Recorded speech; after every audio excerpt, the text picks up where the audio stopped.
what we were doing was writing a history of the pub. So it was published as the kind of this kind of long, 3-volume tome on the history of the pub between 1918 and 1939. So it was that was the first part, and then there was a whole report on pubs in the post-war era as well, which came a bit after I left. And then a whole series of pubs were listed. The best preserved ones were listed as a kind of outcome of that from the research we did.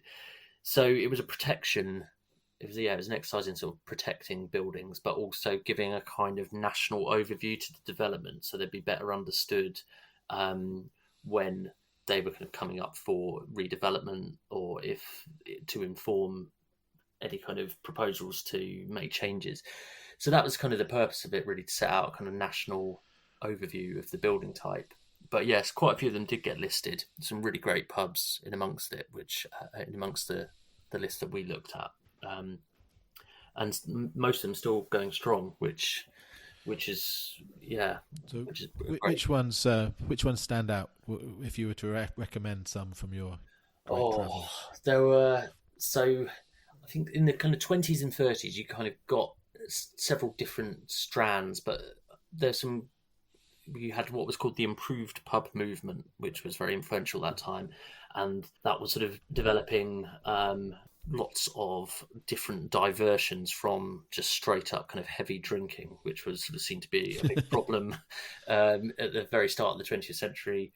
And so you have something like the Black Horse in Birmingham. It's a great example. It's actually Wetherspoons now, but it had a bowling green, gardens, a dining hall, the sort of baronial effect, assembly hall above the bars, incredible level of preservation, carved work. I mean, it's a real kind of Brewer's Tudor, mock Tudor, sprawling great place. But that was a really exceptional example. That one got 2-star, grade 2-star pub, which was really exceptional.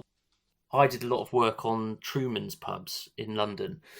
And they were kind of quite interesting because they sort of had they steered a kind of middle path between that sort of improved pub movement and I suppose what were the kind of slightly unreformed boozers of the kind of early, very early sort of decade of the 20th century. Yeah, there was a pub architect who was pretty prolific throughout the period called Sewell, who worked for Truman's. So I think we listed about 7 of those, of which some of them are really excellent. There's the Palm Tree, Mile End. If you've ever been to Columbia Road Market, there's the Royal Oak there. That's a really early Truman's pub, which is superb. The Rose and Crown in Stoke Newington as well. So those kind of give you a kind of good sense of, there was sort of neo-Georgian designs. So lots of pub architecture was always a bit backward looking, and it was always trying to somehow both appeal to people's desire to want to drink and escapism and everything that goes with that, but also conform to the kind of authorities and the licensing magistrates and all of the kind of the parameters that they set for how pubs should be organised, and so there's this kind of balancing act that's kind of quite interesting to read in pubs, that you can see along with all of the kind of social distinctions in kind of different types of bar room and how they're being presented. Who are you? What do you do?